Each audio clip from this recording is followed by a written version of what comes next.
마태복음 1장 말씀을 보겠습니다.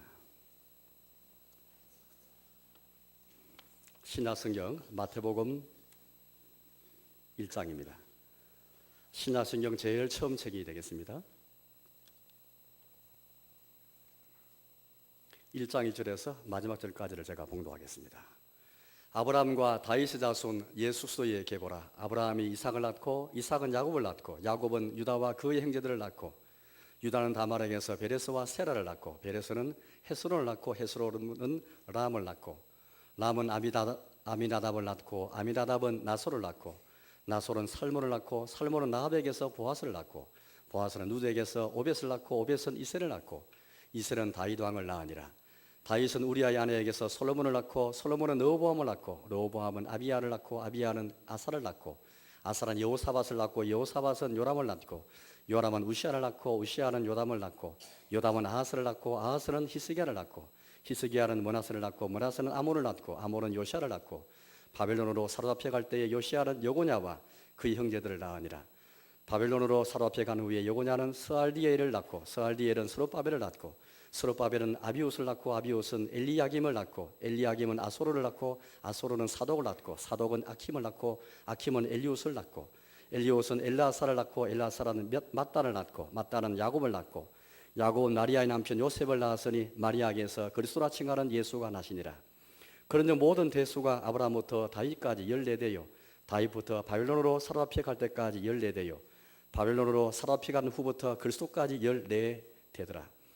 예수도의 나심은 이러하니라. 그의 어머니 마리아가 요셉과 약혼하고 동거하기 전에 성령으로 잉태된 것이 나타났더니 그의 남편 요셉은 어려운 사람이라 그를 드러내지 아니하고 가만히 끊고자 하여 이를 생각할 때에 주의 사자가 현몽하여 이르되 다윗의 자손 요셉아 내 아내 마리아 데려오기를 무서워하지 말라. 그의 잉태된 자는 성령으로 된 것이라. 아들을 낳으리니 이름을 예수로 하라. 이는 그가 자기 백성을 그들의 죄에서 구원할 자이심이라 하니라. 이 모든 일이 된 것은 주께서 선지자로 하신 말씀을 이루려 하심이니 이르시되 보라 천자가 잉태하여 아들을 낳을 것이요 그의 이름을 이마누엘이라 하리라. 하셨으니 이를 번역한 자 하나님이 우리와 함께 계시다 함이라. 요셉이 집에 잠에서 깨어 일어나 주의 사제의 분부대로 행하여 그의 아내를 데려왔으나 아들을 낳기까지 동침하지 아니하더니 나음에 이름을 예수라 하니라. 아멘. 사도신경을 계속 함께 살펴보는데 사도신경은 교회의 아멘이고 영혼이 부를 교회 찬송이고 교회 노래입니다. 교회의 신앙 고백입니다. 이 고백 위에 교회가 더 늘이 세워져가는 것입니다. 사도신경은 세 부분으로 이루어져 있습니다. 처음은 성부 하나님께 대한 고백이 나와 있고 두 번째가 성자 예수님에 대한 고백이 나와 있고 세 번째가 성령 하나님에 대한 고백이 나와 있습니다. 세 문단으로 구분되어 있다는 것이죠. 그런데 두 번째 고백 예수님에 대한 고백이 가장 깁니다. 이 고백을 여러분들 하실 때마다 어떤 마음이 드세요? 우연히 된 것이라 생각하십니까? 그렇지 않습니다. 우연히 긴 것이 아닙니다. 예수님에 대한 고백이 성부 하나님께 대한 고백보다도 성령님께 대한 고백보다도 더 긴 것은 우연히 된 것이 아니라 의도적으로 그렇게 이 고백이 길어진 것입니다. 왜냐하면 교회가 전파하는 복음, 우리가 받은 복음, 우리가 그 위에 서 있는 복음은 예수님에게서 시작되고 예수님에게서 마치기 때문입니다. 예수님이 그 복음의 중심이 되기 때문입니다. 성경이 66권이지만은 한 권이면서 66권인데 또 구약과 신약으로 되어 있지만은 모두 예수님을 가르치고 있습니다.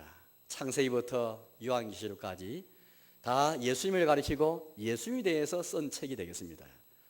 기독교가 가진 교리가 있습니다. 이 모든 교리는 모두 예수님을 가르치고 있습니다. 신론, 또 성령론, 교회론, 종말론 그런 교회에 대한 교리를 우리가 봅니다만은 다 예수님 한 분을 다 가르치고 있는 것입니다. 성경과 교리뿐만 아닙니다. 역사도 그렇습니다. 모든 역사가 처음부터 마지막까지 예수님의 역사입니다. 영어로 역사하면 히스토리인데 히저 스토리, 그분의 이야기가 되겠습니다. 주전과 주후로 나누는 것도 예수님의 출생을 기점으로 해서 주전, 예수 출생을 기점으로 해서 이후는 지금까지 주후가 되겠습니다. 주후 2013년 오늘 4월 14일 그렇게 제대로 맞았지 않습니까?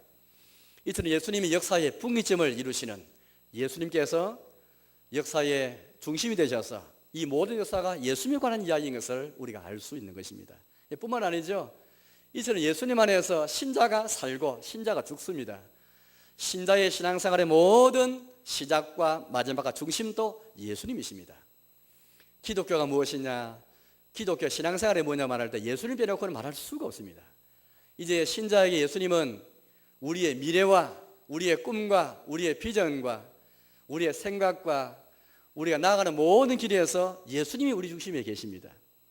예수님께서 누구신가, 어떤 분이신가, 예수님께서 이루신 일이 무엇인가, 이걸 깊이 묵상하고 생각해야만 예수를 통해서 받은 구원이 얼마나 놀랍고 얼마나 풍성한지 알 수가 있습니다. 예수님께서는 우리를 위해서 십자가에 죽으심으로 자신 일생을 통해서, 자신 생애를 통해서 우리 구원을 이루셨는데, 이 구원은 풍성한 구원이요, 누구도 흔들 수 없는 구원이고 아무도 흔들 수 없는 구원입니다. 황홀한 구원입니다. 그런데 만약에 이 구원을 주시는 예수님이 알지 못하면 그 구원에 대해서 깊이 풍성함을 누릴 수가 없습니다. 우리 어떤 사람한테 우리가 뭐 선물을 받았다고 생각해 보십시오. 우리 선물도 우리가 중요하지만은 선물 주신 이가 누군지를 알아야만 그가 왜 주시는지, 이 선물이 얼마나 고귀한지 알 수가 있습니다. 같은 이치라고 생각합니다. 예수님을 통해서 받은 구원이 얼마나 놀랍고 기이하고 얼마나 소중한지 알기 위해서는 그 구원을 주신 예수님을 알아야만, 예수님의 생애 한순간 한순간을 깊이 묵상해야만, 그걸 깨달아야만 우리 예수님을 통해 받은 구원이 얼마나 놀랍고 죽음이 와도 흔들리지 않고 시련이 오도 어떤 역경이 오도 어떤 공경이 찾아온다 할지라도 그것이 우리를 흔들 수가 없습니다. 우리가 받은 구원을 흔들 자가 없고 빼앗을 자가 없고 그렇게 해방할 자가 아무도 없는 것입니다. 특히 사도신경은 우리 예수님에 대해서 하나님의 유일하신 아들 우리 주 예수 그리스도를 믿습니다 라고 해놓고 성령으로 잉태되어 동정녀 마리아에게서 나시고 예수님의 출생에 대해서 먼저 시작을 하고 있습니다.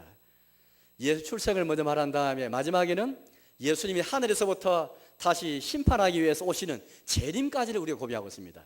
예수의 출생, 예수님 고난 받으신 것, 십자가에 죽으신 것, 예수님 장사 지내신 것, 부활하신 것, 하늘 올라가신 것, 보좌 앉으신 것, 재림하실 것, 여기까지 예수님의 일생을 한 토막 한 토막, 한 단계 한 단계 우리 소개해 주고 있습니다. 사도신경이 왜 이렇게 예수님에 대해서 고백할 때에 장황하게 많은 것을 말하지 않고 예수님이 하신 일들, 가난한 자를 수용하시고 병든 자 고쳐주시고 귀신 쫓아내시고 용서하시고 사랑하시고 사람 만나주신 거, 왜 그런 것은 기록하지 않고 왜 이처럼 예수님의 생애를 한 단계 한 단계 말씀하는 것일까요? 출생부터 해서 고난, 죽음, 장사 지내신 거, 부활, 성천, 재림까지 왜 예수님의 일생을 그렇게 우리에게 지금 말씀하는 것일까요? 예수님의 생애를 가만히 묵상해 보면은 예수님께서 어떤 분이신지, 예수님께서 우리를 위해서 주신 것이 무엇인지 그렇게 알 수가 있습니다. 여러분, 예수님이 누구신지 알아야만 내 안에 계신 예수님을 만날 수 있고요, 또 나를 통해서 일하실 예수님을 만날 수가 있습니다. 예수님 우리 안에 들어오셔서 우리와 함께 계시면서 내 일생에 찾아오셔가지고 나와 함께 일하시고 나를 통해서 일하시는 것이 있는데, 나를 위해 하신 예수님, 예수님 나를 위해서 무엇을 하시는가, 이걸 알지 못하면은 예수님을 우리가 위해서 살 수도 없고 내 안에 계신 예수님을 만날 수도 없고 내 안에 계신 예수님을 보이지 않고 나를 통해 일하실 예수님을 우리가 볼 수가 없습니다. 제일 먼저 출발은 예수님께서 나를 위해서 뭘 하시는가, 나를 위해서 출생하시고 나를 위해 고난받으시고 나를 위해 죽으시고 나를 위해 장사 지내시고 나를 위해 부활하시고 나를 위해 성천하시고 나를 위해서 보좌 앉으시고 나를 위해 재림하실 그 예수님, 그 예수님 만나야만 이제 성령을 통해서 우리 가운데 계신 예수님 만날 수 있고, 나를 통해서 지금도 살아계신 예수님께서 일하실 그 예수님 만날 수가 있습니다. 또 그 예수님과 그 예수님 나를 위해서 내가 헌신할 수 있다는 말이죠. 출발은 나를 위해 예수님이 어떤 분이신가, 어떤 생애를 사셨고 어떤 일을 하셨는가를 우리가 묵상해야 합니다. 사도신경 보시면은 예수님 일생을 단계 말하는데요, 이 단계를 잘 보시면 예수님이 낮아지는 단계를 볼 수 있고 높아지는 단계를 볼 수가 있습니다. 낮아진 단계의 시작은 예수님 출생이죠. 출생 자체가 예수님이 낮아지신 일입니다. 하나님의 아들이 영광의 보좌 버리시고 이 땅에 내려오는 그 자체가 예수님의 고난의 삶이고 자기를 비하시키시고 낮아지신 그런 단계입니다. 출생이 낮으셨고 더 내려가셔서 고난 받으시고 더 내려가셔서 십자가에 죽으시고 더 내려가셔서 장사 지내시고 더 내려가셔서 지옥에까지 음부에까지 내려가시고 이제 높아지십니다. 부활하시고 더 높아지셔서 성천하시고 더 높아지셔서 하나님 보좌에 앉으시고 더 높은 권세를 가지시고 심판하기 위해서 이 땅에 다시 오실 것입니다. 이 예수님을 알아야만, 이 예수님 생애를 한 단계 한 단계 깊이 묵상해야만 예수님을 통해서 주신 그 구원이 얼마나 놀랍고, 여기에 있을 때에서 예수님을 사랑하고 예수님 따라하고 예수님의 길을 걷고 예수님의 사람으로 살아갈 수 있는 것입니다. 오늘 저는 여러분들에게 성령 대되어 동력녀 말에게 하시고 이 고백과 함께 오늘 말씀을 함께 여러분께 설교를 들고 합니다. 오늘 마태복음 1장 말씀은 하나님 아들이 사람 오신 것, 성육의 실제와 신비에 대해서 우리 말해주고 있습니다. 성육이라는 말은 사람이 되셨다는 뜻이 되겠죠. 이 성자는 이룰 성자입니다. 될 성자가 되겠죠. 육신이 되었다, 사람이 되었다라는 뜻이 되겠습니다. 하나님의 아들이 사람이 되은 이 실제, 이 거짓이 아니고 허구 아닙니다. 실제, 그리고 이 신비에 대해서 오늘 성경 말씀을 잘 그렇게 말씀하고 있습니다. 예수님 깊이 묵상할 때에 제일 먼저 출발은 예수님의 신비롭고 놀라운 출생을 먼저 깊이 생각해야 되겠습니다. 주님의 십자가와 주님의 부활을 묵상할 뿐 아니라 예수님의 나신을 묵상하지 않으면은 우리 아무리 크리스마스를 저게 경축한다 할지라도 크리스마스에 그 은혜를 알 수가 없습니다. 세상은 크리스마스 되면 얼마나 즐거워합니까? 세상은 즐거워하고 상업주의에서 흥청망청하지만은 우리는 차분하게 예수님 십자가, 예수의 부활이 전에 예수님 나심이었다는가? 하나님 아들이 어떻게 해서 어떤 과정을 거쳐서 사람이 되셨는가? 여기에 주목하고 여기 우리가 바라보고 나아가야 됩니다. 묵상하지 않으면 이 성육의 실제 믿지 않고 성육의 신비를 내가 깨닫지 못하면 구원의 풍성함을, 예수를 통해 우리에게 주시는 그 나라의 복과 영생 유업을 감동감을 받을 수 없고요, 감사할 수가 없습니다. 예수를 통해 주시는 선물이 얼마나 고귀한지 알 수가 없습니다. 따라서 우리는 예수의 나심, 예수의 출생을 먼저 깊이 생각해야 됩니다. 오늘 성경은 우리에게 그걸 말씀하고 계시죠. 제일 먼저 하나님 아들의 성육신이 된 이 출생에 대해서 우리 그리 말씀하고 계신데요, 제일 먼저는 동정녀 마리아를 통해서 나셨다, 그렇게 말씀합니다. 여러분 18절 말씀을 보십시오. 이렇게 말씀하십니다.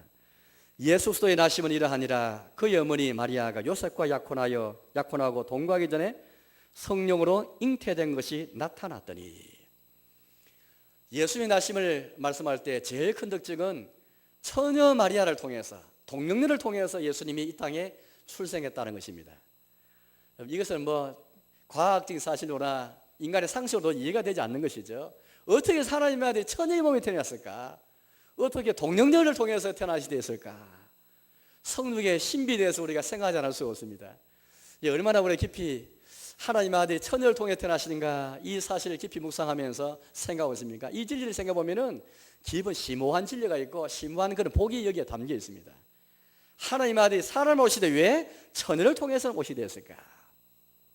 이 세상에 주라 일컫는, 신야 일컫는 신들이 많이 있지만은 우리 예수님처럼 하나님의 아들로서 성육신하게 된 신은 없습니다. 그리스 신화, 로마 신화를 보더라도 반신, 반인간을 닮은 신들이 많습니다. 제우스 신, 헤라 신, 신들이 많습니다. 아폴로 신들이 많습니다. 또는 인간과 더불어 지내기도 하고 인간인지 신인지 알 수 없을 만큼 반쯤 신이고 반쯤 사람인 그런 신들을 보게 됩니다. 그렇다 할지라도 이처럼 신이, 하나님이 사람이 되신, 참 신이면서 참 사람이 된, 나 설교 마친 다음에 찬송을 부를 텐데요, 그 찬송가를 보시면은 이 3절의 말씀 보시면은 122장 참 방언 신도요 창조를 텐데 3절 보시면은 참 신과 참 사람이 되신 예수님을 찬송한 것입니다. 예수님은 참 신이시면서 참 사람이 되십니다. 세상 어느 종교에 참 신이면서 참 사람 오신 성육하게 된 신이 없습니다. 일컫는 주가 많고 일컫는 신이 많지만은 예수님만큼 참 신이시면서 참 사람 오신 성육하게 된 그런 신이 없습니다. 그런데 참신 참 사람으로 오신 예수님께서 처녀를 통해서 오시게 됩니다. 여기 심오한 진리가 있죠. 왜 예수님이 그냥 정상적으로 태어나시지 않고 왜 신비한 방법으로 오시되었을까? 성령의 신비가 여기 담겨 있습니다. 사람이 된 그 자체가 신비하기도 하지만은 영원하신 하나님이, 거룩하신 하나님이 죄인인 인간을 통해서 시간과 공간 속에 갇혀 있는 인간을 통해서 출산한 그 자체도 신비하지만은 왜 처녀를 통해서 출산이 되었을까? 이게 간단합니다. 우리 구주 예수님 우리의 참 구원자가 되기 위해서는, 어론자가 오시기 위해서는 우리 사람처럼 정상인 관계로 오시면은 죄를 안고 태어나기 때문입니다. 우리 사람을 한번 생각해 보십시오. 저와 여러분들은 부모를 통해 태어났는데 우리 태어날 때부터 죄를 안고 태어납니다. 우리 흔히 이걸 가리켜서 원죄라 부르는데 원래의 죄다라는 뜻에서 원죄라 부릅니다만은 이 원죄는 이론이 아니죠. 실제입니다. 우리가 죄를 안고 죄를 지며 살아갑니다만은 죄의 뿌리에 대해서 한번 생각해 보신지 모르겠습니다. 이 죄의 뿌리가 어디서 왔을까? 사람이 자라면서 아이가 쭉 그렇게 아기가 태어나서 쭉 성장하면서 죄를 짓는데 죄를 모방하기도 하고 흉내내기도 합니다. 그러나 우리 정상적으로 한번 생각해 보면 이 죄가 내가 흉내내고 모방할 뿐 아니라 근본적으로 내가 죄를 짓는 성향을 갖고 태어난 것을 알 수가 있습니다. 내 의지로도 안 되는, 내가 아무리 착하게 살다 하고 내가 어렵게 살다 할지라도 내 의지도 안 되는, 내 의지로도 감당이 안 되는, 마치 내 의지가 어떤 노예같이, 노예에게는 의지가 없지 않습니까? 노예처럼, 노예가 갖고 있는 의지처럼 내 자신 내 죄를 다스릴 수 없는, 처음 태어날 때부터 죄의 성향이 있고 죄의 뿌리에 있다는 것을 깨닫습니다.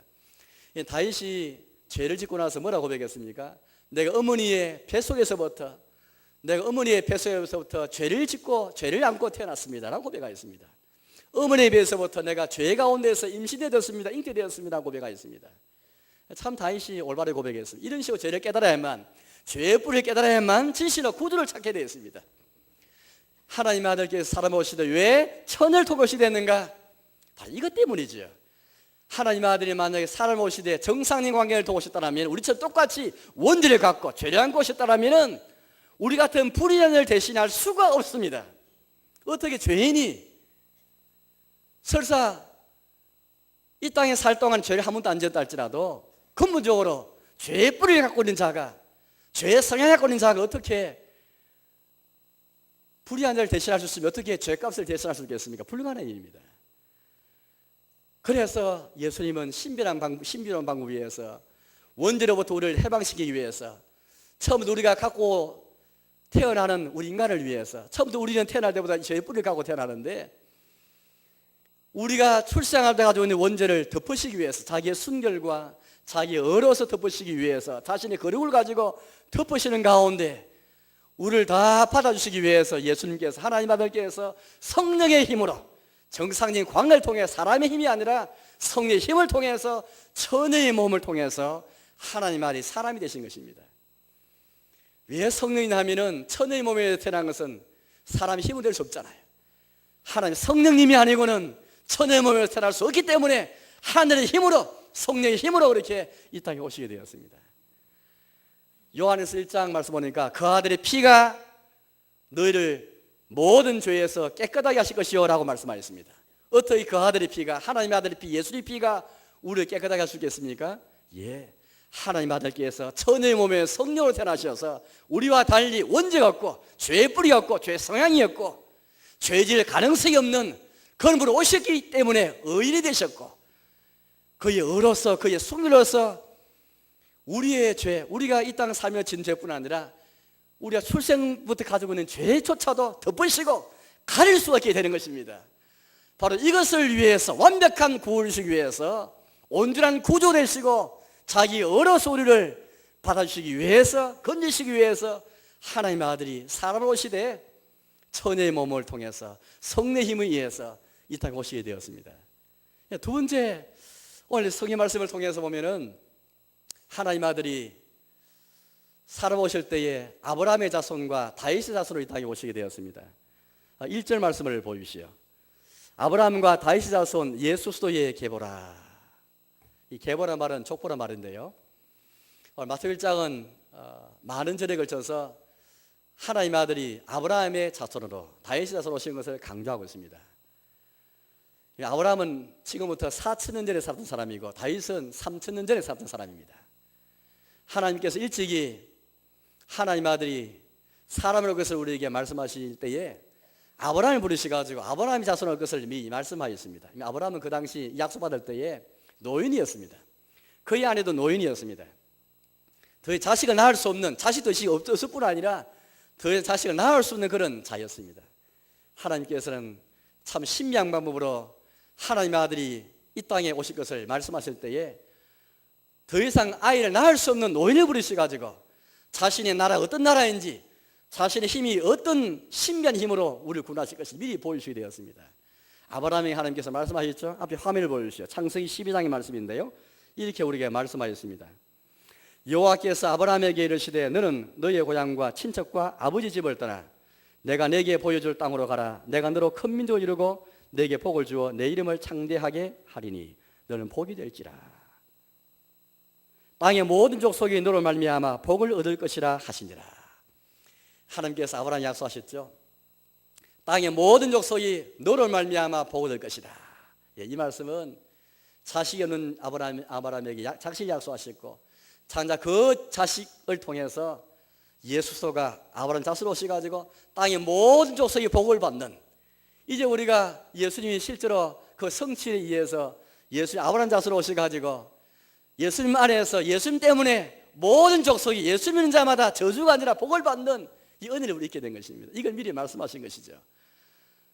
또 하나님께서는 3,000년 전에 다윗을 부르셔가지고 이스라엘의 2대 임금인데 다윗을 부르셔서 왕위를 약속하시고 견고한 나라를 약속하였습니다. 영원한 왕이, 영원한 나라를 말씀하였습니다. 다윗을 이을 왕은 솔로몬 왕인데 이것은 솔로몬을 지칭할 뿐 아니라 장차 오실 그것을 통해서 영원히 세워질 영원한 왕이, 영원한 나라를 말씀하였습니다. 왜냐하면 이거 솔로몬과 육신으로 온 그 왕들을 가르칠 수 없는 것이, 영원한 나라를 세우고 영원한 왕이 될 자는 사람일 수가 없고, 또 이스라엘 나라는 멸망나고 말았습니다. 더 이상 왕위가 끊쳐지고 말았습니다. 따라서 이 말씀은 장차 다윗의 자수로 오셔서 다윗의 왕위에 앉아서 영원한 왕위를 가지시고 다윗의 누려버린 나라가 아니라 영원한 신령한 나라를 세울 자로 우리에게 말씀하신 것입니다. 사무엘하 7장 말씀인데요, 앞에 화면을 보십시오. 제가 읽어보겠습니다. 내 수완이 차서 내 조상들과 함께 누울 때에 내가 내 몸에서 날 내 씨를 내 뒤에 세워 그의 나라를 견고하게 하리라. 내 집과 내 나라가 내 앞에서 영원히 보존되고 내 왕위가 영원히 견고하리라 하셨다 하라. 이처럼 예수님께서는 하나님의 아들은 다윗의 자손으로 아브라함 자손으로 오시게 되었다는 것입니다. 이게 무슨 말일까요? 아브라함과 다윗에게 약속하신 것처럼 그 성취를 위해서 약속대로 오신 것을 우리에게 말씀하실 뿐 아니라, 우리의 구주 예수님은, 하나님의 아들은 우리 사람이 필요한 것 이전에 우리에게 구주가 필요하고 우리의 구원이 필요하고 우리에게 죄의 사함이 필요하지만은 우리의 필요 이전에 하나님의 뜻 가운데 하나님의 작정하셔서 하나님의 섭리 가운데 오신 것을 우리에게 보여주고 있습니다. 물론 우리에게 구주가 필요하고 구원이 필요합니다. 그러나 우리의 필요 이전에 하나님의 뜻하셨고 하나님이 작정하셨고 하나님의 섭리하신 대로, 그래서 약속하셨고 약속대로 아브라함 자손으로서 땅의 모든 족속 예수를 통해서 복받을 것을 이루어 주셨고, 다윗 자손 오셔서 우리 예수를 통해서 영원한 왕위를 세우셔서 영원한 나라를 세울 자로 삼으셔서 예수님 안에서 이제는 영원한 왕 앞에 무릎 꿇게 하시고 그 나라의 백성 되게 해 주셨습니다. 따라서 우리가 구약성경 보실 때마다 아브라함의 자손으로 오실, 다윗으로 오실 예수님의 이름을 한번 지켜보시기 바랍니다. 하나님께서 어떻게 그 역사를 이끌어 가시는지, 어떻게 그리스도를 보내시기까지 사람들을 움직이시고 역사를 움직이시고 그 모든 일들 다 충원하신지를 보십시오. 우리 그 속에서 하나님 어떻게 자기 약속을 성취하기 위해서 이 모든 계획하시는지를 알 수가 있지요. 하나님의 작정이기 때문에 사람이 막을 수가 없습니다. 사람이 아무리 방해하고 회방한다 할지라도, 사탄이 마귀에 거리게 회방한다 할지라도 이거 막을 수가 없습니다. 마태복음 2장 말씀 보시면은 나중에 예수님께서 출생하실 때에 동쪽에서 온 박사들로부터 그 당시 왕이 헤롯 왕이 그리스도가 태어났다는 소식을 듣게 됩니다. 유대인의 왕이 출생했다는 것을 듣게 됩니다. 그때에 헤롯 왕이 자기 외에 있을 왕이 없어야 되니까 베들레헴과 그 지경에 사는 그때 당시 태어난 날짜를 계산해가지고 모든 아이들, 2살 미만 아이들 다 죽여버립니다. 대학살이 이루어집니다. 이게 사탄이 뒤에 있는 것이죠. 아무리 인간 왕이, 헤롯 왕이 그렇게 방해를 하고 그리스도를 죽이기 위해서, 유대인의 왕으로 오신, 우리의 영원한 왕으로 오신 예수를 죽이기 위해서 그렇게 사탄이 뒤에 있으면서 이거 방해했지만은 하나님 작전을 막을 수가 없었습니다. 주의 사자의 천사들 지시를 받아서 애굽으로 이집트로 피신한 것을 우리가 이 장에서 볼 수가 있습니다. 이처럼 하나님의 계획과 하나님의 작정은 결코 실패할 수가 없습니다. 반드시 성취하고 이루게 되어 있는 것입니다. 아브라함과 다윗의 자손을 오실 것을 약속하셨고 주님이 작정하시고 작정한 대로 계획대로 약속대로 하나님의 아들 출생하셨다. 이것을 우리에게 보여주고 있습니다. 세 번째 하나님의 아들이 사람되어 오신 특징은 23절 보십시오. 23절 말씀 보니까 이렇게 말씀합니다. 보라 처녀 잉태하여 아들 낳을 것이요 그의 이름은 이마누엘이라 하리라 하셨으니 이를 번역한즉 하나님이 우리와 함께 계시다 함이라. 하나님의 아들이 사람 오신 것, 성육하신 것, 이것을 한마디로 그 의의를 우리가 말한다면 임마누엘이 되신 것이라 할 수 있겠습니다. 임마누엘은 여기에 나오는 것처럼 번역한즉 하나님이 우리와 함께 계시다. 우리는 사람을 가리키고 있습니다.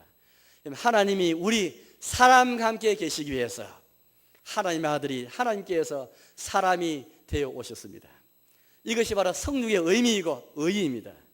우리와 함께 하시기 위해서, 임마누엘 되시기 위해서, 우리와 함께 하신 하나님이 되시기 위해서 영광의 보좌를 버리시고 빛을 한 자리에 말구유까지 태어나셨고 빛을 한 이 사람을 그렇게 오시게 되었습니다. 이것이 예수님 출생의 신미고 예수님 출생의 실제입니다. 여러분, 우리 예수님께서 이처럼 임마누엘이 되오시는데요, 성경 전체의 주제이기도 합니다. 성경 창세기부터 계시록까지 다른 관점에서 성경의 주제를 산다면 임마누엘입니다. 하나님께서 이처럼 사람을 사랑하시고 사람을 창조하실 뿐 아니라 사람을 용서하시고 다시 우리를 자기의 자녀로 받으시기 위해서 모든 제도를 만드시고 제사 제도를 만드시고 성막을 만드시고 여러 규례를 만드시고 오랜 역사 끝에 마침내 자기 아들까지 보내시기까지는 하나님께서 우리와 함께 계시기 위해서, 우리 가운데 오시기 위해서, 우리의 자기 백성 삼으시기 위해서, 임마누엘 하시기 위해서, 우리와 함께 하시는 하나님 되시기 위해서, 우리를 위해 하시는 하나님 되시기 위해서 사람이 되어 오셨습니다. 이것이 성육의 의미입니다. 창세기부터 계시록까지 성경을 가만히 보십시오. 얼마나 하나님이 우리와 함께 하기 원하시는지, 그 모든 제사 제도들, 율례들, 법도들, 율법들을 강화해 보시면 얼마나 하나님 우리를 사랑하셔서 우리 함께 하기를 원하시는지를 볼 수가 있습니다. 얼마나 우리를 사랑하시는지를 알 수가 있지요. 예수님이 우리가 오신 것은 바로 이런 이유 때문입니다. 우리와 함께 하시기 위해서 영광의 보좌를 버리시고 이 땅에 오시게 되었다는 그런 말씀입니다. 왜 하나님의 아들이 임마누엘 되셔야 했습니까? 그것은 참 신과 참 사람으로서 유일한 참 중보자가 되기 위해서입니다. 디모데전서 2장 말씀을 여러분께 설교한 적이 있는데, 하나님은 한 분이시요 하나님과 사람 사이에 중보자도 한 분이시라는 말씀을 기억할지 모르겠습니다. 이 세상에 참신은 한 분밖에 없습니다. 그래, 중보자도 한 분밖에 없습니다. 참 사람이시면서 참 사람으로 오신 하나님과 사람 사이에 우리를 중개할 자, 하나님과 사람 사이를 중개할 자, 참 중보자, 참 중개자는 예수밖에 없습니다. 이것이 예수입니다. 우리의 고백입니다. 과거에 우리 고백 보면 이것을 너무 강조하지 못했습니다. 예수님이 십자가에 죽으신 것, 예수님이 부활하신 것, 예수님이 사람 오신 것, 이 자체는 다 우리의 중보자로 오셔서 하신 일들이었습니다. 우리의 중보자로서 태어나셨고 우리의 중보자로서 십자가에 죽으셨지 다른 자로 그렇게 하신 것이 아니었습니다. 우리의 중보자로서 우리 대신에 십자가에 죽으시면서 우리 대신 받아야 할 형벌을 다 받으셨고 우리의 구원을 위해서 우리의 자리에서 사람 오시게 되었습니다. 범죄한 자는 사람이기 때문에, 천사도 아니고 동물이 아니기 때문에, 범죄자는 사람이기 때문에 사람 오셨고, 또 사람 오셨지만은 천의 몸 오셨기에, 원죄 없으신 죄 없는 가운데 오셨기에, 또 그분 일생에서 우리와 달리 하나님의 계명에 순종하시면서 어론자가 되어서 마침내 불의자를 대신할 능력을 갖추게 되셨죠. 이처럼 하나님의 아들은 참 신과 참 사람 오시는 참 중보자 되셨던 것입니다. 왜 참 중보자가 이렇게 참 신이시면서 참 사람이 오셔야 하는 것일까요? 우리 편에서는 하늘로 올라갈 수 없기 때문입니다. 만약 우리 스스로 힘으로 하늘로 올라갈 수 있고 우리 스스로 구원받을 수 있고 우리 스스로 하나님 자녀 될 수 있다면 예수님 오실 필요가 없죠. 참 중보자가 오실 필요가 없습니다. 내 힘으로 가능한데 어떻게 중보자가 필요하겠습니까? 우리 힘으로 안 되니까 참 중보자가 필요한 것이고, 우리가 하늘로 올라갈 수 없기 때문에 하나님이 대신 우리 가운데 오시게 되었습니다. 내려오시게 되었지요. 우리가 못 올라가니까 하나님이 오시게 되었다는 것이 이게 성육신입니다. 이게 임마누엘입니다. 이게 성육의 의미입니다. 아담의 자손들은 하나님 만날 수 없었지요. 창세기 3장 말씀 보시면은 죄를 지은 아담과 하와가 하나님께서 부르실 때에 아담은 어디 있냐 부르실 때 어떻게 했습니까? 숨어버렸습니다. 거룩한 주님을 대면하기 너무 부끄러웠고 무서워서 벌벌 떨었습니다. 이 인간의 존재입니다. 아담 어디 있느냐? 과거에 독일의 하이니 베리라는 사람이 노벨문학상을 탄 사람인데 그의 책 이름이죠. 아담아 어디 있느냐? 이 인간의 존재를 가르치고 있습니다. 우리 사람 아담의 자손으로서 하나님 만날 수가 없어도 왜? 죄를 짓고서는 죄를 안고서는 하늘 올라갈 수도 없고 하나님 만날 수도 없고 하나님 대면할 수도 없고 하늘의 복을 넣을 수도 없습니다. 천사들이 하늘로 가는 길을 딱 가로막고 있지요. 화영금 불칼을 가지고서 하늘로 올라가는 길을 딱 막고 있는 것이죠. 죄를 가지고서는 갈 수 없기 때문입니다. 동물로도 할 수 없고 천사도 할 수 없고 우리 누가 죽어서 할 수도 없고 참 신이 아는 거는 참 사람이 돼 참 어려운 사람 아니고는 일할 수가 없습니다. 그래서 하나님의 아들이 참 중보자라서 참 신이시면서 참 사람으로 이 땅에 오시게 된 것이죠. 바로 그 아들 예수님 때문에 이제 우리가 하늘로 올라가게 된 것이고 그 예수님을 통해서 하나님 보좌 앞에 서게 되는 것이고 죄 용서받고 천국 유업으로 그렇게 받을 자가 다 된 것입니다. 여러분 하나님의 아들이 왜 참 중보자였던 것이 되는가? 이 믿음을 가지십시오. 우리 주 예수님께서 주시는 유익이 있지요. 가장 큰 유익은 중보자라서 주시는 가장 큰 유익은 첫째는 우리의 구원입니다. 21절 말씀 보십시오. 이렇게 우리에게 말씀합니다. 아들 낳으리니 이름을 예수라 하라. 이는 그가 자기 백성을 그들의 죄에서 구원할 자이심이라 하니라. 하나님의 아들이 사람이 되신 것은 바로 이런 이유 때문입니다. 죄에서 구원하시기 위해서. 우리 같은 죄인이 더 이상 하늘로 올라갈 수 없기 때문에 우리와 하나님 사이에는 구름처럼 죄가 끼어 있습니다. 이 죄 때문에 하나님과 우리 사이는 거리가 멀어져 버렸는데 하나님 원수가 되어버렸고 우리 하나님을 대적한 자가 되어버렸는데 빛 가운데 계실 주를 만날 수 없는 것인데 바로 예수님 때문에 이제 일이 가능하게 된 것이죠. 두 번째는 충분히 예수님 때문에 우리 힘으로 하늘로 올라갈 수 없었지만은 충분히 예수님 때문에 주님의 은혜의 보좌 앞에 가수게 되었습니다. 이 앞에 화면을 보여주세요. 히브리서 2장 14절 말씀인데요. 이렇게 우리에게 소개를 해주고 있습니다. 우리에게 있는 대제사장은 우리 연약함을 동정하지 못하실 이가 아니요 모든 일에 우리와 똑같이 시험을 받으시노되 죄는 없으시니라. 그러므로 우리는 긍휼하신 을 받고 때를 따라 돕는 은혜를 얻기 위하여 은혜의 보좌 앞에 담대히 나아갈 것이라. 누구도 이 중보자 통하지 않고는 하나님의 거룩하신 보좌 앞에 은혜의 보좌 앞에 담대히 나아갈 수 없습니다. 예수의 피 때문에 담력 얻어서 나아갈 수 있는 것이죠. 예수님만이 유일한 중보자이시기 때문입니다. 세 번째는 우리의 중보자 예수님이 살아오신 것 때문에 그 예수님께서 하나님 아들 우리를 자기 형제로 받으시기 때문에 이제 우리 편에서는 그의 아들 예수님과 더불어서 그리스도와 더불어서 하나님의 나라를 유업으로 받을 상속자가 되었습니다. 우리 예수님께서 우리 뭐라고 말씀했습니까? 내 아버지가 너희 아버지다. 내 하나님 너희 하나님이다.